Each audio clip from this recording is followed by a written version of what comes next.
हूं और शुरुआत भी करता हूं।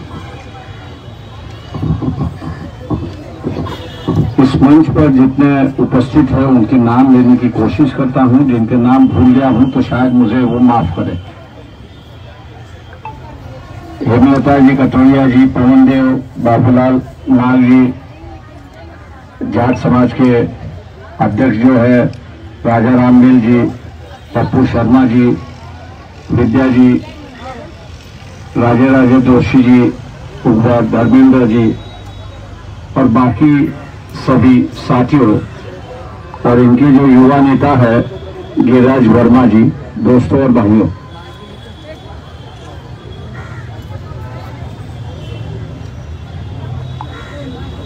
जो अभी हम लोग ने स्लोगन की शुरुआत की, भेदभाव और छुआछूत जो है उससे हमको छुटकारा चाहिए।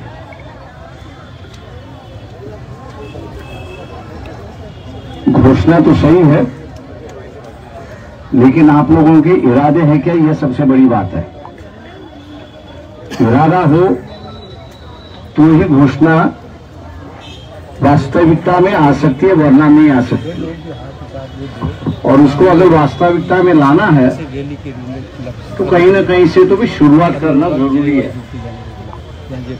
मैं कोई लंबा चौड़ा बात आपसे नहीं करने वाला हूं, क्योंकि मैं समझता हूं कि जिस मकसद से हम लोग इकट्ठा हुआ है उस मकसद को हासिल करना ये हमारी जिम्मेदारी है। और इस जिम्मेदारी को अगर अदा करना है तो शुरुआत तो हम लोग से ही होना जरूरी है। अगर हमें शुरुआत नहीं करेंगे और दूसरों को ही कहेंगे कि प्रवचन के माध्यम से, तो उसे कोई मतलब नहीं है। मैं जब किसी से कहता हूं कि भैया इसको दान दीजिए, मैं जब किसी को कहता हूं कि इसको दान दीजिए, तो मैंने पहले अपनी तरफ देखना चाहिए कि मैं दान दे सकता हूं क्या और मैंने दान दिया है क्या। जब मैंने दान दिया है तो ही मैं दूसरों को कह सकता हूं कि आप दान दीजिए। अगर मैंने ही दान नहीं दिया है तो मुझे कोई अधिकार नहीं है कि मैं दूसरों को दान दूं करके कहने का। मैं दूसरों को कहने का अधिकार नहीं हूं कि दान दो। और इसलिए शुरुआत जो है वो मैं ये समझता हूं कि जितने भी शुरुआत थे वहां से शुरुआत होना जरूरी है। अब शुरुआत में जो बड़ी जातियां, सबके नाम तो नहीं लूंगा, लेकिन जितनी बड़ी जातियां उनका मैं नाम लूंगा। जोधपुर के इलाके में मेघवाल है, भरतपुर के इलाके में जाटव है, शिखर जयपुर के इलाके में बलिया है, रायगढ़ है। बस सवाल ये है क्या हम लोग इकट्ठा बैठते हैं, एक दूसरे को स्वीकारते हैं? तो शुरुआत तो हम लोग से होनी जरूरी। हम लोग ने एक दफा शुरुआत की तो वो दो शुरुआत होता है। और यहां जितनी भी महिला बैठी है, संगठन के जो प्रमुख बैठे हैं, मेरा आग्रह है, निवेदन है, मेरा आग्रह भी है और निवेदन भी है, आप अपने गांव में शुरुआत की ये जितनी भी समाज है उनको इकट्ठा बैठाना आपने शुरुआत करना चाहिए।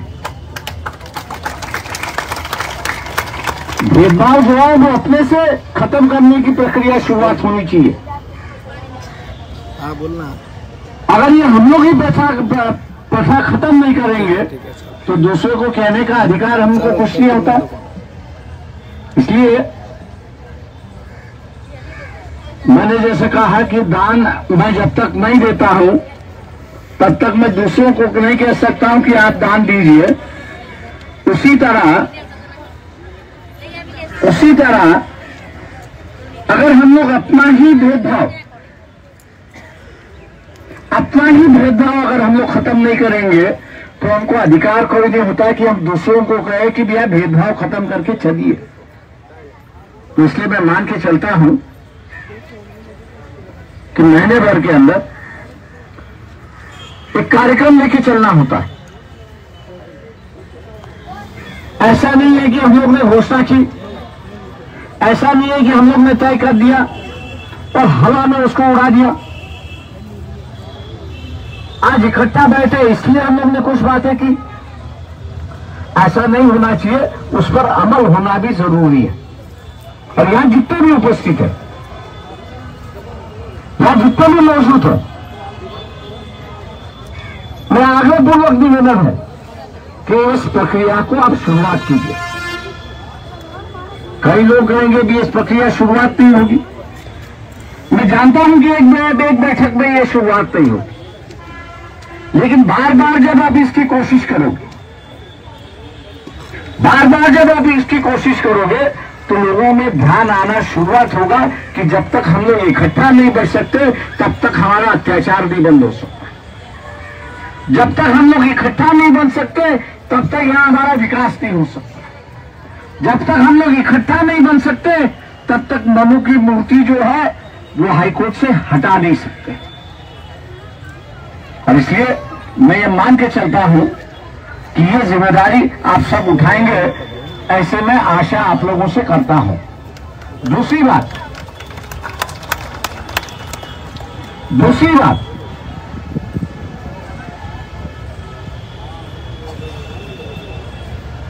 आज जो है हम लोग का कोई वजूद नहीं है, कोई अस्तित्व नहीं है, कोई अलग से पहचान नहीं है। हम अपने आप को सिर्फ विकास कहते यही हमारी एक पहचान है, लेकिन अलगपन उसमें कोई दिखाई नहीं देता। ना सामाजिक तौर से अलगपन दिखाई देता है, ना राजनीतिक स्वरूप से हमारा अलगपन दिखाई देता है, ना यहाँ की प्रथा के मुताबिक हम लोग अपना अलगपन दिखाते हैं। हम लोग जो प्रथा चली आ रही है उसी के मुताबिक यहां पर चलते हैं। 2 दिन से पगड़ी चढ़ानी है तो मैं उनसे मना करता हूं।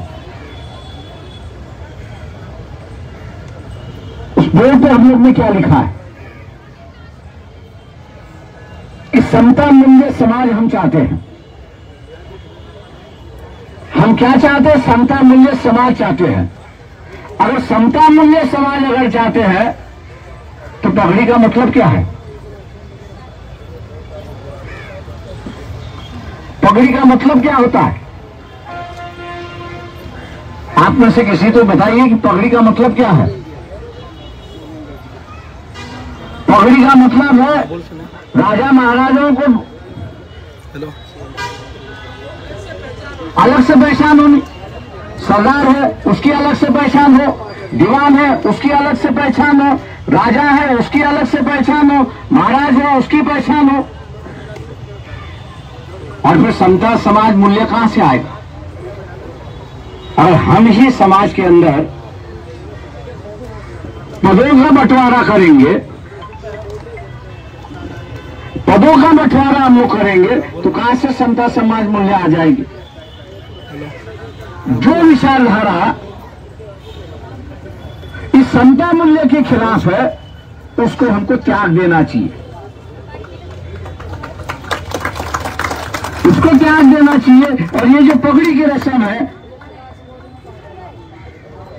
हमने कहना चाहिए कि हम इसको मानेंगे नहीं और ना इसको हम लोग लागू करेंगे। क्या काम है? हम लोग ये जब तक तय नहीं कर सकते तब तक एक परिवर्तन हम लोग में नहीं आएगा। सिर्फ घोषणा से परिवर्तन नहीं आएगा। इकट्ठा बैठे 2 घोषणा की परिवर्तन चाहिए, परिवर्तन नहीं आएगा। परिवर्तन लाना होता है, परिवर्तन को शुरुआत करनी होती है, परिवर्तन को अमल करना होता है। और मैं उम्मीद करता हूं कि समता मूल्य समाज के खिलाफ जो जो व्यवस्था इसके खिलाफ है उसको हम लोग त्याग दें। फूलमाला चढ़ाते हो, किस पर चढ़ाते हो? भगवान पर चढ़ाते हो और किसी पर नहीं।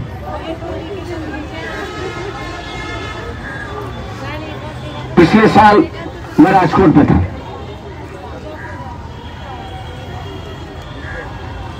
जितनी भी महिलाएं आई, बड़ा मंदिर था, वहां पे दर्शन लेके आ रहे। मैंने उनसे एक ही सवाल किया कि दर्शन से कोई मतलब नहीं है, दर्शन लिए अच्छी बात हुई, लेकिन मैंने उनसे पूछा कि ये जो दान पेटी होती है, दान का जो कटोरा होता है, आपने उसमें पैसे डाले या नहीं डाले? बोले हमने डाले। मैंने कहा उसका अधिकार किसका है? उस मंदिर पर पैसे का अधिकार किसका है? उस मंदिर के तिजोरी पर अधिकार किसका है? आप कहोगे पंडित का, लेकिन पंडित है किसका? आरएसएस का। और वही आरएसएस ने मनु की मूर्ति हाईकोर्ट के सामने लगा दी है। तो आप अपने पैरों पे ही कुल्हाड़ी मार रहे हो। मंदिर में जाइए, लेकिन दान मत दीजिए, तय कर लीजिए। मंदिर में जाइए, लेकिन दान मत दीजिए। संगठन के पास पैसा नहीं होगा तो संगठन चल नहीं पाएगा। आपके पैसे से ही उनका संगठन चल रहा है।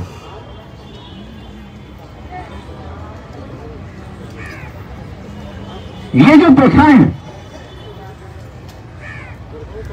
ना समझते हुए हम लोग उसको स्वीकार कर रहे हैं। ऐसी जो प्रथा है कि जिसको हम लोग स्वीकार कर रहे हैं, जिसको हम लोग स्वीकार कर रहे हैं, वही प्रथा हम लोग के खिलाफ जा रही है और हम लोग को जो है कैदी बनाने जा रही है। जिस प्रथा को हम लोग मानने जा रहे हैं, जिस प्रथा को हम लोग मानने जा रहे हैं, उस प्रथा पर हम लोग ने विचार करना चाहिए कि यह प्रथा मुझे फायदे की है या नुकसानदायक है। अगर ये नुकसानदायक है तो मैंने वहीं के वहीं उसको छोड़ना चाहिए। अगर उसमें जानकारी ना हो कि ये सही है गलत है, तो किसी के साथ में बैठ के उसकी चर्चा करो, विचार गोष्ठी करो, और उस विचार गोष्ठी के साथ में फिर निर्णय लो कि ये सही है गलत है। हम लोग इस तरीके से चलेंगे तो ये मान के चलता हूं कि ये जो परिवर्तन का नारा हम लोग ने जो दिया है, भेदभाव मिटाने का नारा जो हम लोग ने दिया है, उसको असलियत में हम लोग अमल करते। दोस्तों, किसी एक वक्ता ने इस बात की जिक्र की कि यहां बाबा साहब के खिलाफ आंदोलन हुआ था। बात सही है, मैं ना नहीं कह रहा हूं। वो यूपी में भी हुआ था,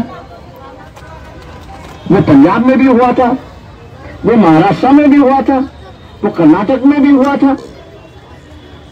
उस वक्त जो है वो व्यवस्था उस वक्त चली थी, मैं नहीं मानता कि नहीं थी, लेकिन उसके साथ साथ एक व्यवस्था और भी चली थी, और वही राजस्थान से शुरुआत हुई थी। बाबा साहब जब सेकेंड राउंड टेबल कॉन्फ्रेंस में इंग्लैंड में थे, तो यही एक राजस्थान के व्यक्ति ने एक लंबा चौड़ा टेलीग्राम भेजा था। एक लंबा चौड़ा टेलीग्राम भेजा था, बाबा साहब के नाम से भेजा था, और एक इंग्लैंड के रानी के नाम से भेजा था।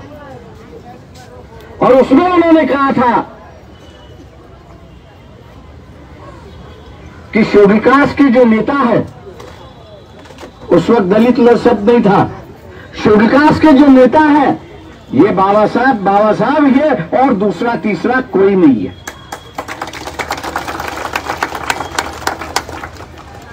ये टेलीग्राम देते समय बाबा साहब ने कहा कि इस व्यक्ति को मैं कभी जानता नहीं हूं, इनके इलाके में मैं कभी गया नहीं हूं, ना इनसे मेरी कभी मुलाकात हुई है।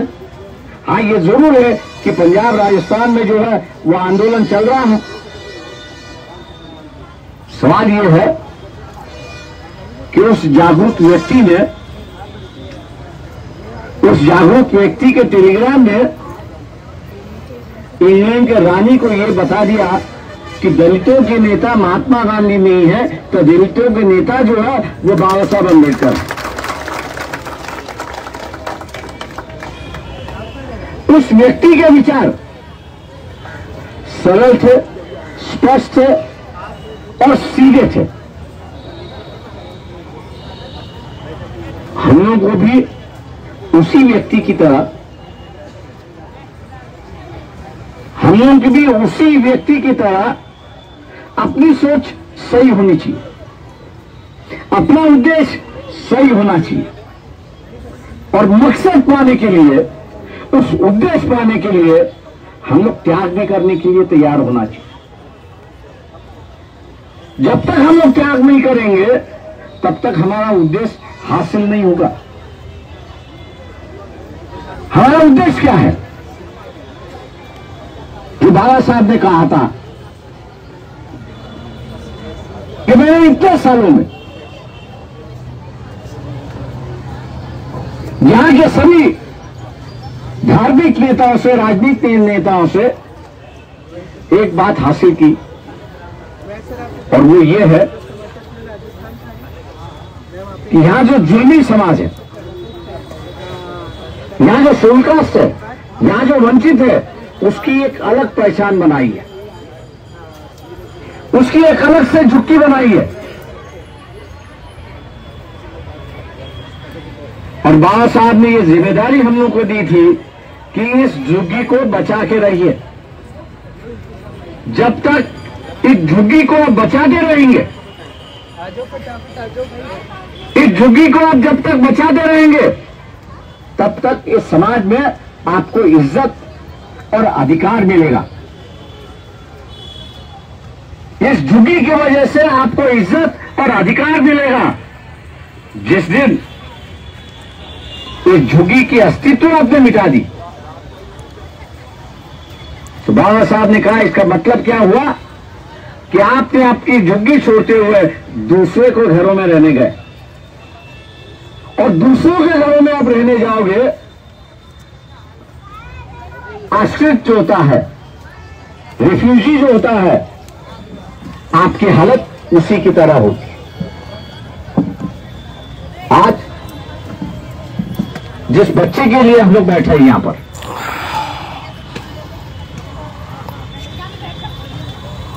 हम लोग उम्मीद कर रहे हैं कि मुख्यमंत्री जाके उसके बच्चे को मिले, उसके परिवार को मिले। हम लोग ये उम्मीद कर रहे हैं कि दूसरों के साथ जो न्याय हुआ, कॉम्पेंसेशन मिला, वो इसी इंदर को मिलना चाहिए। लेकिन कोई सुन रहा? जिलों में आंदोलन हुए, कार्यकर्ताओं ने आंदोलन किया,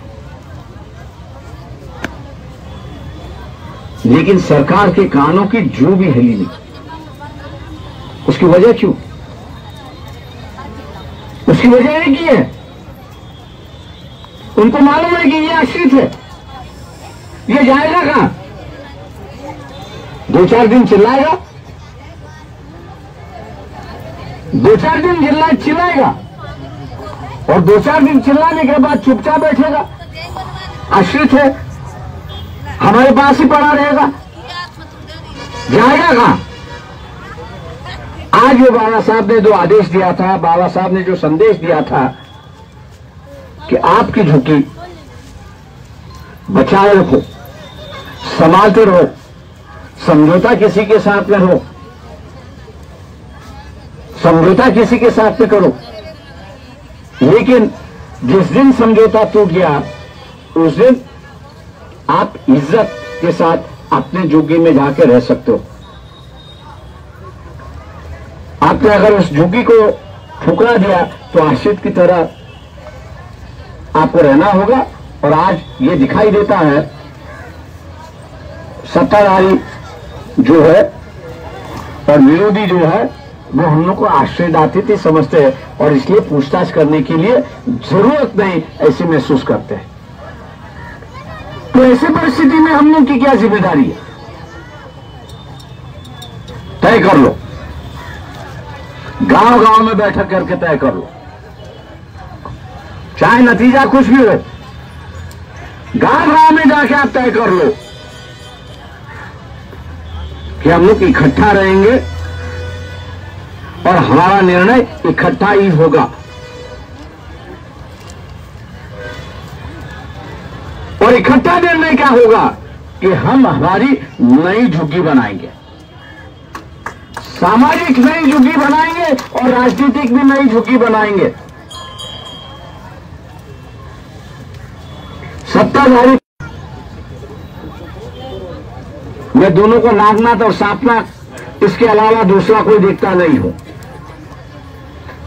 अगर कांग्रेस पार्टी इंसानियत की पार्टी अगर होती तो वो इंदर के घर पर जरूर जाती, उससे परिवार से मिलती। जिस परिवार ने उसकी लाश, इंदर की लाश थी और उसके परिवार पर जो लाठीचार्ज किया, उनको सबको वो सस्पेंड करवाती, इंक्वायरी करवाती और जो मुआवजा दूसरों को दिया है वही मुआवजा जो है वो इंदर के परिवार को मिलता है। लेकिन कांग्रेस पार्टी भी जातिवादी पार्टी है, धर्मवादी पार्टी है, इसलिए दोनों में कोई अंतर नहीं है, दोनों में कोई अंतर नहीं है। सत्ता इस पार्टी की आए या सत्ता उस पार्टी की आए, दोनों को संविधान के माध्यम से ही चलना है, दूसरा तीसरा माध्यम नहीं है। और इस व्यवस्था में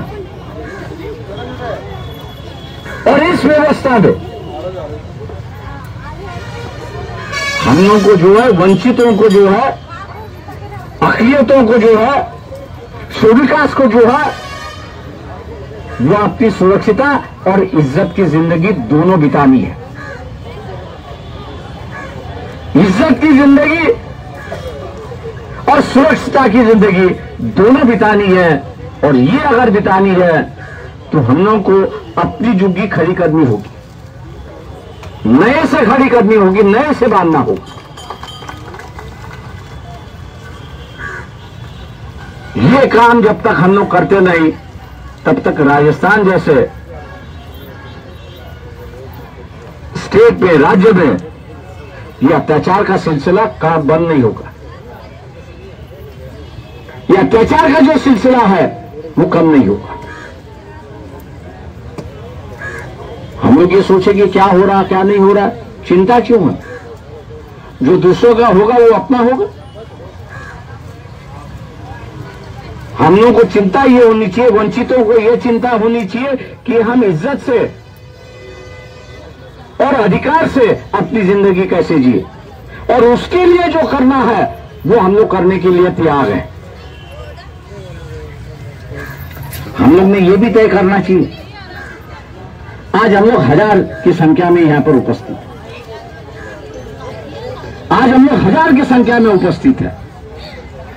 अगर मान लो सरकार इंदर के साथ नए न्याय देती है तो क्या ये मैं समझूं कि महीने, 1.5 महीने के बाद, 2 महीने के बाद आप जयपुर में लाखों की संख्या में यहां पर भीड़ इकट्ठा कर सकते हो? त्याग देने के लिए, क्या करने के लिए तैयार हो? कोई गाड़ी नहीं भेजेगा, कोई गाड़ी नहीं भेजेगा, कोई आने जाने के लिए खाने पीने की व्यवस्था नहीं करेगा। आपको आपकी रोटी करना होगा और आपको अपनी गाड़ी ले आना होगा।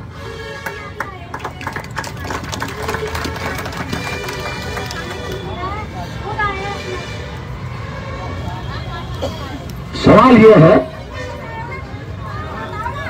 यह है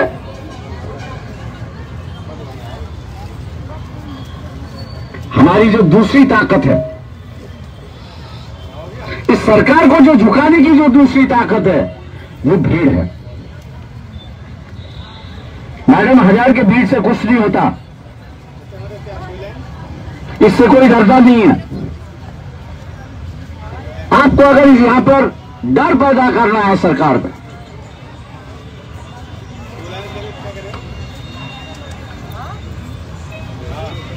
यहां अगर सरकार में आपको डर पैदा करना है,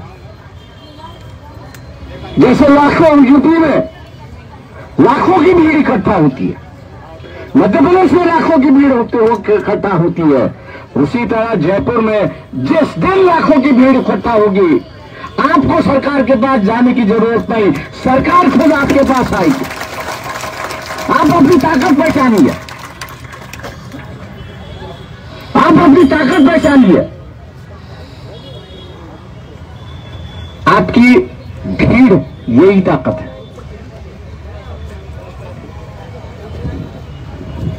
ये भीड़ ही है कि सरकार से बात करेगी, अगर इनके साथ में न्याय नहीं दिया तो ये भीड़ कहेगी कि हम आपको उखाड़ के फेंक देंगे। सत्ताधारी जो होता है उसको एक ही चिंता होती है, सत्ताधारी जो होता है उसको एक ही चिंता होती है कि किसी भी तरह मेरी कुर्सी बची रहे, किसी भी तरह मेरी कुर्सी बची रहे। 1 लाख की भीड़ आई तो उसकी कुर्सी बच जाएगी। तो आप लोगों ने तय किया कि गांव जाके, शहरों से आए शहरों से जाके, जिस जिलों से आए जिलों से जाके, जिस तहसील से आए उस तहसील में ये संदेश फैलाओ कि जिस दिन जो आज के आयोजक है, जो आयोजक है, इन आयोजकों ने दोबारा जयपुर आने का ऐलान किया तो हम 1000 की संख्या में नहीं आएंगे तो लाखों की संख्या में आएंगे। 1000 की संख्या में नहीं आएंगे, लाखों की संख्या में आएंगे, और लाखों की भीड़ हम मिलने नहीं जाएंगे। वही भीड़ सरकार से बात करेगी, यह हम लोग को तय करना होगा। और इसलिए दोस्तों, आंदोलन की सही दिशा हम लोग को अपनानी होगी। तीसरी ताकत जो हमारी है वो हमारी वोट की ताकत है। हम कह रहे हैं, कई वक्ताओं ने यहां पे कहा, कई वक्ताओं ने यहां पर कहा कि हाईकोर्ट के सामने की बनू की मूर्ति जो है वो हटनी चाहिए। उसके 2 ही तरीके हैं, एक लाखों की भीड़ इकट्ठा करो, हाईकोर्ट में चलिए और उसको गिरा दीजिए, ये एक तरीका है। दूसरा तरीका है कि विधानसभा में आपके चुने हुए नुमाइंदे भेज दीजिए, विधानसभा में चुनकर आपके नुमाइंदे भेज दीजिए, और वो विधानसभा तय करेगी कि मनु का पुतला वहां से हटेगा तो हटेगा ही। 2 रास्ते आपके पास, ये कानून आप अपने हाथ में लेके मनु की मूर्ति गिरा सकते हो, और दूसरा रास्ता यह है कि विधानसभा में आपके चुने हुए नुमाइंदे भेज दो, उनको जिताओ, और वही असेंबली में कहेंगे कि मनु का पुतला हटना चाहिए तो ही सरकार चलेगी, वरना ये सरकार नहीं चलेगी। ये अगर भूमिका होती है तो ही हम लोग मनु का पुतला हटा सकते हैं और यहां की व्यवस्था को बदल सकते हैं। मैं उम्मीद करता हूं जितने उपस्थित हैं इन बातों पर आप गौर करेंगे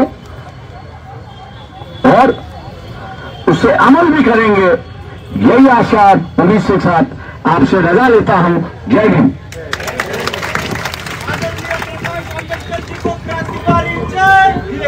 जय भीम।